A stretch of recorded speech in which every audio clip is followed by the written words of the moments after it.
Bismillahirrahmanirrahim. Assalamualaikum warahmatullahi wabarakatuh. Alhamdulillahirrabbilalamin. Wa bina nasta'in ala umuri dunya waddin. Sallallahu ala nabina Muhammadin wa ala alihi wa sahbihi ajma'in. Amma ba'd. Saudara-saudariku kaum muslimin muslimat dimanapun berada, insyaallah pada kesempatan ini kita masih dalam keadaan sehat walafiat, tidak kurang satu apapun, serta dalam limpahan karunia rezeki hidayah serta rahmat Allah Subhanahu wa taala.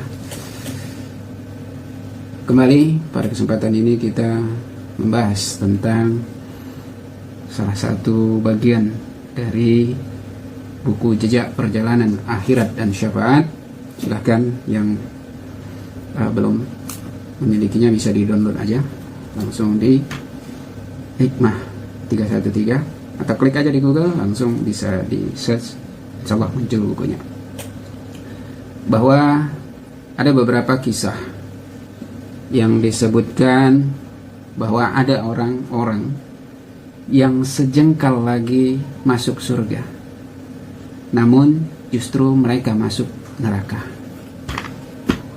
Sungguh sayang, ibarat sudah mau finish, sudah mau di ujung, udah mau masuk surga, tapi justru mereka masuk neraka.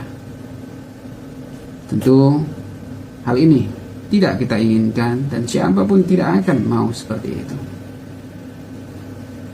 Dan ini disebutkan Nabi SAW dalam hadisnya yang diriwayatkan oleh Abdullah ibn Mas'ud radhiyallahu anhu. Nabi SAW bersabda, hadisnya ini berkisah tentang awal kehidupan kita di dunia, di alam rahim, dan ditutup dengan akhir hayat. Jadi ini lengkap awal dan ujungnya. Di dalam Sunan Abu Daud disebutkan nomor hadis 4085, dan hadis ini juga cukup banyak ada di Sahih Al-Bukhari juga, bahwa Nabi SAW bersabda, sesungguhnya penciptaan salah seorang dari kalian terhimpun dalam perut ibunya selama 40 hari, kemudian menjadi segumpal darah. Selama waktu itu kemudian menjadi segumpal daging, dan selama waktu itu juga maka diutus seorang malaikat dan diperintahkan untuk mencatat 4 perkara. Lalu dituliskanlah rezekinya, azalnya, amalnya, sengsara dan bahagia. Setelah itu ditiupkan ruh kepadanya. Sungguh salah seorang dari kalian beramal dengan amalan penduduk surga, hingga batas antara dirinya dengan surga hanya sejengkal. Namun takdir telah mendahulunya, ia pun melakukan amalan penduduk neraka hingga ia masuk dalam neraka. Dan salah seorang dari kalian beramal dengan amalan penduduk neraka, hingga batas antara dirinya dan neraka hanya sejengkal. Namun takdir telah mendahulunya dan ia melakukan amalan penduduk surga hingga ia masuk ke dalam surga. Ini hadis yang menjadi kunci bahasan kita pada hari ini, bahwa ada yang sejengkal lagi masuk surga, tapi karena takdirnya ia melakukan amalan perbuatan neraka, maka ia masuk neraka. Lalu ada seorang yang selama hidupnya itu berbuat amalan neraka, maksiat, perbuatan jahat, dosa, tapi ketika di akhir hayatnya ia melakukan perbuatan amalan surga, maka ia masuk surga. Ini yang dimaksud hadis ini. Dan siapa aja mereka ini? Sebelum kita nanti masuk ke contoh-contoh mungkin di kehidupan kita, kita lihat dulu pada zaman Nabi SAW. Kisah-kisah orang yang disebutkan penghuni melakukan amalan-amalan surga, tapi mereka didahului oleh perbuatan amalan penduduk neraka sehingga mereka masuk neraka. Namun kenapa di akhir ini sangat menentukan? Karena memang ketika di neraka, ketika di alam kubur, ketika dihisab, yang dilihat itu adalah ujungnya. Ujungnya seperti apa? Apakah kita beriman atau tidak? Makanya tidak ada kita yang bisa menjamin seperti apa diri kita nanti ketika meninggal.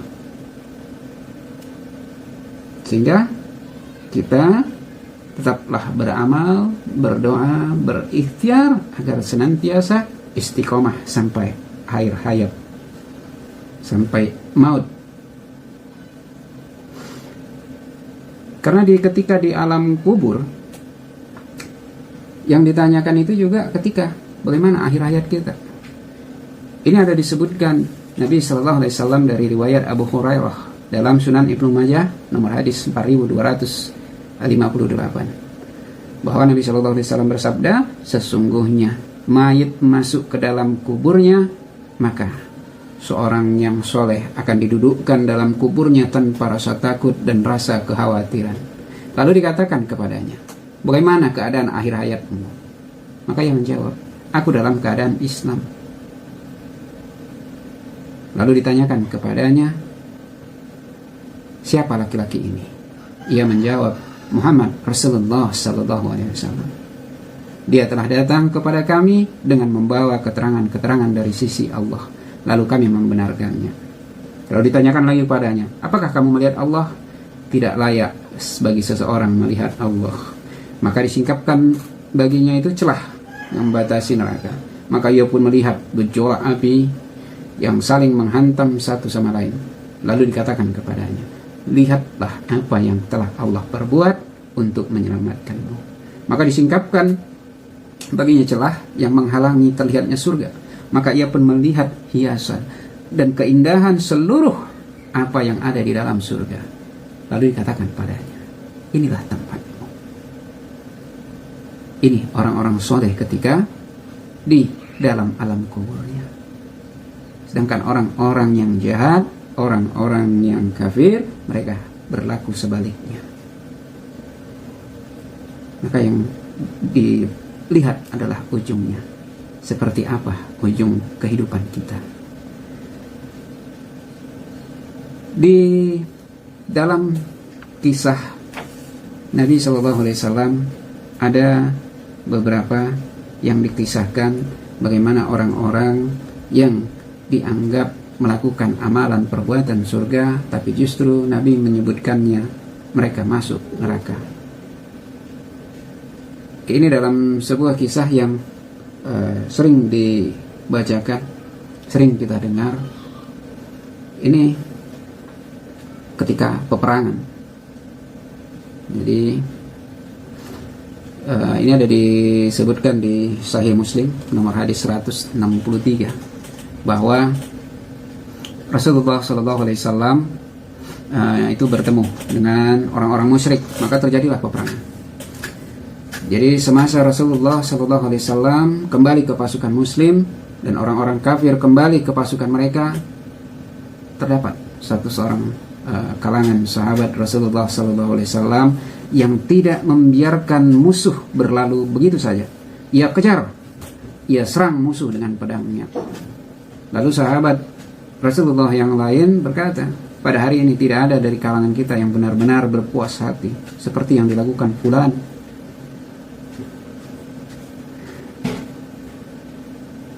Jadi para sahabat itu ada yang menyebutkan dia itu syahid. Lalu Nabi SAW bersabda, aku ketahuilah bahwa dia termasuk golongan ahli neraka. Lalu seorang laki-laki dari sahabat kaum muslimin berkata, aku akan mengikutinya sepanjang masa. Laki-laki itu telah keluar bersama si fulan. Jika si fulan berhenti, maka ketika perang, maka ia pun turut berhenti. Ketika fulan itu bergerak cepat, maka ia pun bergerak sama cepatnya. Lalu si fulan itu terluka parah. Jadi karena nggak tahan dia lagi dengan sakitnya, dan ia ingin segera mati, maka ia letakkan gagang pedangnya itu ke tanah untuk menekan dirinya. Lalu orang itu bersaksi, aku bersaksi kepadamu Muhammad bahwa engkau adalah utusan Allah. Jadi dia ceritakan, itulah kejadiannya. Makanya Nabi SAW bersabda, sesungguhnya ada laki-laki yang beramal seperti amalan surga dalam pandangan manusia, padahal dia ahli neraka. Dan ada juga laki-laki yang beramal dengan amalan ahli neraka, tapi dalam pandangan manusia, padahal dia ahli surga. Jadi perang dia levelnya bersama sahabat, bersama Nabi SAW. Tapi ketika meninggalnya, ia tidak sabar dengan sakit yang dideritanya ketika perang. Jadi dia bunuh diri, meninggalnya. Bukan mati karena perang, bukan mati syahid. Ini tentu berbeda dengan kisah-kisah yang mungkin kita anggap heroik di samurai Jepang. Ketika mereka kalah, ketika mereka lebih baik bunuh diri, harakiri, daripada menyerah. Mungkin di pandangan orang itu heroik, tapi bagi dalam Islam itu adalah bunuh diri. Dan akhirnya itu di neraka. Lalu ada juga sahabat yang ketika berperang meninggalnya itu karena perang, bunuh. Lalu ini kisahnya di perang Khaybar, ada di Sunan Ad-Darimi nomor hadis 2378 dari riwayatnya Ibnu Abbas dari Umar bin Ibnu Khattab radhiyallahu anhu. Lalu ketika perang Khaybar itu beberapa orang itu terbunuh. Lalu orang mengatakan Fulan Said. Jadi ketika itu Nabi SAW mendengar apa yang mereka ucapkan, si Fulan Said. Lalu Nabi SAW bersabda, tidak, sungguh aku telah melihatnya di neraka sambil memakai mantel dan burdah yang ia curi dari rampasan perang.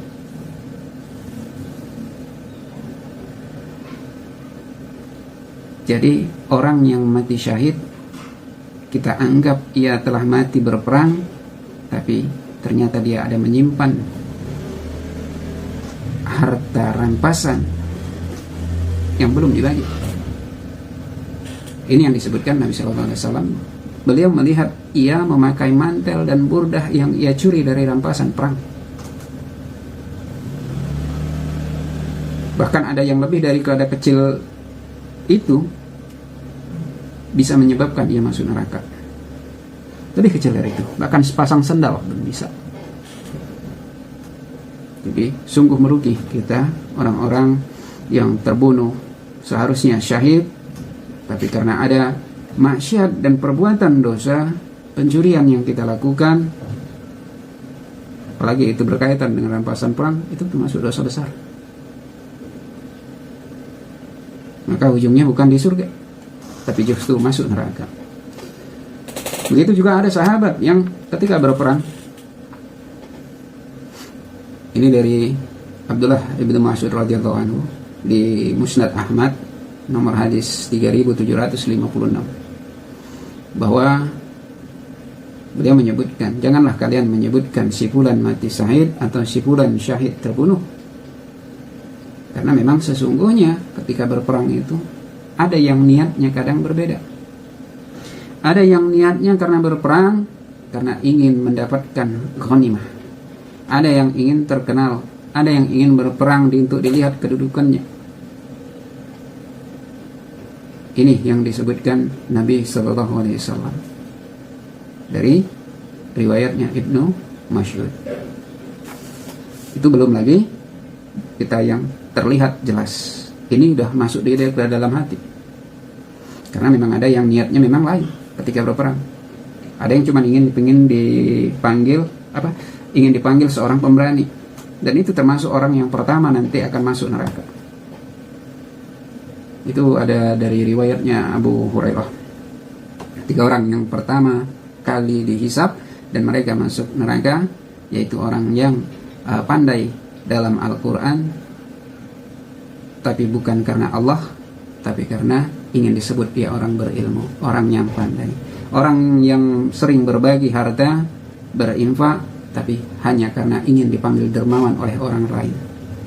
Dan termasuk salah satunya orang yang berperang bukan karena Allah, sehingga dia tidak sahib, tapi justru karena hanya ingin dipanggil orang pemberani. Ada orang yang karena kedudukannya tadi, ada yang karena ghanimah, karena ada yang ingin terkenal. Ini ketika di hujung kehidupannya, sahabat-sahabat dari kalangan sahabat, orang-orang dari kalangan sahabat yang takdirnya mendahului daripada amal yang dia lakukan selama ini, sejengkal lagi akan masuk surga, tapi karena perbuatan amal penduduk neraka yang dikerjakan, maka ia masuk neraka. Sungguh, semoga kita tidak termasuk golongan orang-orang yang demikian. Dan ini tidak hanya terjadi pada zaman dahulu. Ketika di dalam hadis-hadis ini para sahabat tidak menyebutkan nama-nama orang-orang yang melakukan hal itu, hanya menyebutkan si fulan syahid, si fulan ini, si fulan ini, si fulan ini. Artinya pada zaman hari ini itu akan terjadi juga, akan berulang, akan terjadi pada masa kita. Mungkin tidak dalam perang, tapi dalam hal yang lain. Bisa juga kadang orang melakukan ini ketika sakit. Ketika orang yang sakit menahun, sakit yang panjang, ia tidak sabar dengan rasa sakitnya, ia lakukan bunuh diri, bisa. Ia cabut pernapasannya ketika mungkin hanya bergantung pada pernapasan tambahan oksigen, dia cabut, meninggal. Tidak sabar dia dengan sakitnya, ia lakukan macam-macam, banyak bisa hal. Bahkan dengan perkataan sendiri saja itu bisa menjadi sebab bahwa ia mati bukan karena ajalnya, tapi karena memang keinginannya untuk mati. Ada orang kadang yang udah sakit parah, ketika ini doanya justru ingin cepat dimatikan. Ini juga yang pernah kita bahas, bahwa ini alangkah lebih baiknya ketika orang yang menjaga sakit itu adalah orang-orang yang sabar, orang-orang yang mengerti agama. Karena orang yang menjaga sakit ini di samping bahwa banyak limpahan pahala yang bisa ia dapatkan, tapi termasuk di dalamnya bagaimana menjaga agar orang-orang yang sakit itu tetap sabar menjalani sakitnya, tidak menjadi dia beban. Kadang ada juga orang tua, kadang juga ada yang sakit, mungkin dah orang tua, anaknya mungkin sering berselisih, orang tuanya mungkin udah nggak bisa lagi ngomong atau apapun, tapi anak-anaknya bertengkar ketika menjaganya. Ini kan menjadi beban, pressure buat orang yang sakit ini. Bisa jadi dia tidak sabar, dia juga kasihan, dia juga tidak ingin anak-anaknya terbengkalai. Ada yang sibuk kerjanya, ada yang sibuk bisnisnya dan lain sebagainya.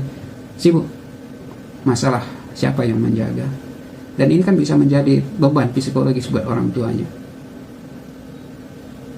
Kunjung sakit pun, kunjung sehat pun tidak, tentu ia berharap suatu yang tidak kita inginkan.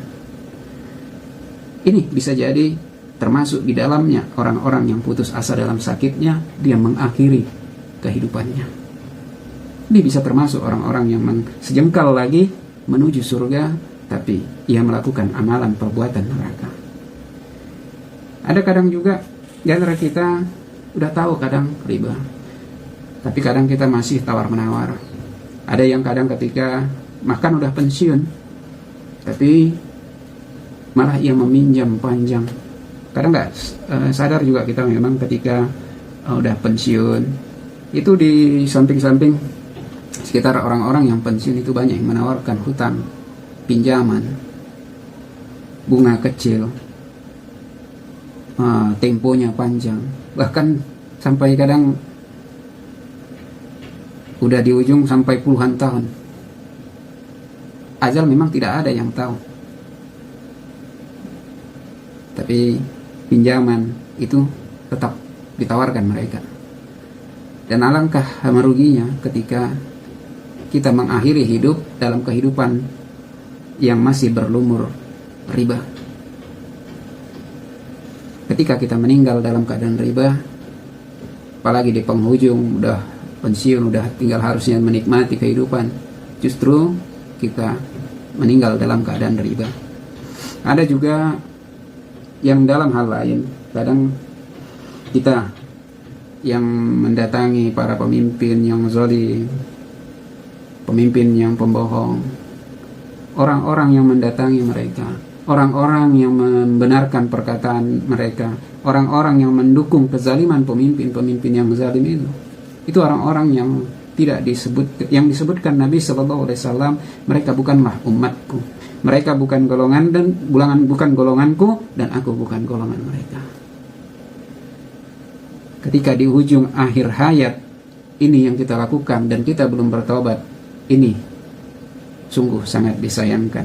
Sejengkal lagi mungkin selama ini dia alim, bahkan terdepan mungkin dalam dakwah agama, tapi ketika di penghujung kehidupannya dia tergiur dengan dunia, mendekat pada kekuasaan, mendekat kepada pemimpin yang pembohong dan zalim, dan ia meninggal dalam keadaan itu, maka sungguh sangat merugi. Memang hati-hati kita perlu di sini. Mati itu bukan karena tua. Mati itu bukan karena dia sakit. Bisa juga orang yang masih muda dia mati duluan. Bisa juga orang yang sehat tapi dia mati duluan.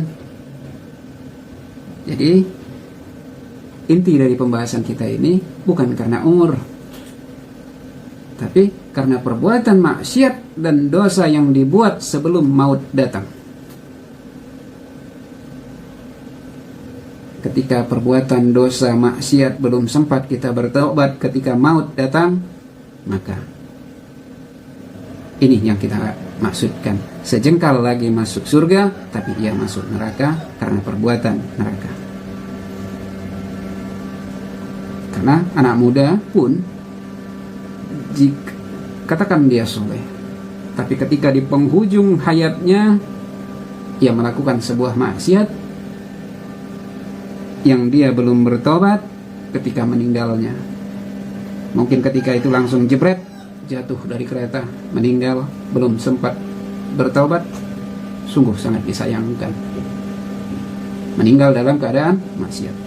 Semoga kita terjauh dari perbuatan itu. Dan kita juga berdoa sebagai anak muda-muda kita ini yang muslim mukmin agar terjaga istiqomah sampai akhir hayatnya, tetap terjaga lurus dalam Islam. Bahkan dalam keadaan sekarang ini, karena kita dalam kondisi wabah pandemik corona ini, ada sebuah dua pendapat dari anggota Komisi Fatwa MUI, yaitu Kiai Haji Mukti Ali Husairi.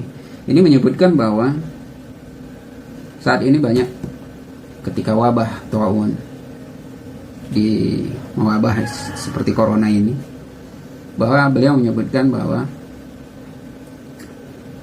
tidak mesti orang yang meninggal dalam tahun itu syahid. Ya benar memang, karena ini juga ada kita bahas bahwa ketika orang yang syahid ketika meninggal karena wabah corona itu adalah karena salah satunya sabar. Dan beliau di sini menyebutkan bahwa termasuk orang yang tidak menjalankan prokes. Jadi beliau menyebutkan banyak dalilnya bahwa karena itu termasuk ikhtiar untuk menjaga kesehatan, memakai masker, mencuci tangan, tidak berkerumun. Jadi beliau mengambil dalil bahwa janganlah kamu jatuhkan diri kamu ke dalam kebinasaan dengan tanganmu sendiri. Karena memang dalam kondisi pandemi ini ya memang kita harus menghindari kerumunan. Kalaupun memang terpaksa kita berkerumun, ya silahkan pakai masker untuk menjaga diri. Karena perbuatan yang melalaikan itu, yang sehingga kita terkena, kita juga bisa merugikan orang lain. Karena kita tertular, kita juga bisa menularkan. Mungkin saja kita sehat, tapi orang lain yang kita tularkan itu bisa jadi nggak kuat dan meninggal. Dan itu bisa menjadi kita jadi dosa membunuh, jadi malahan. Jadi pas apa yang disebutkan Kiai Mukti. Ini anggota Dewan Fatwa MUI yang menyebutkan. Dan beliau juga menyebutkan ada di surat Al-Baqarah juga. Janganlah kamu jatuhkan diri kamu ke dalam kebinasaan dengan dirimu sendiri, dengan tanganmu sendiri. Jadi mungkin ini aja, mudah-mudahan bisa menjadi pelajaran bagi kita, bahwa semoga kita tetap istiqomah sampai akhir hayat kita, tetap senantiasa teguh dalam menjaga Islam, tidak kita meninggal dalam keadaan berlumur dosa yang belum sempat kita tobati. Semoga Allah mengampuni dosa-dosa kita dan segala perbuatan kita. Mudah-mudahan bermanfaat bagi kita semua, khususnya bagi saya pribadi. Kurang lebih mohon maaf. Kepada Allah saya mohon ampun, karena mungkin ada salah kata dan ucapan. Kalaupun ada yang salah, yaitu karena memang kedaifan saya selaku hamba, dan kalaupun ada yang benar, itu datangnya dari Allah semata. Billahi taufiq wal hidayah. Assalamualaikum warahmatullahi wabarakatuh.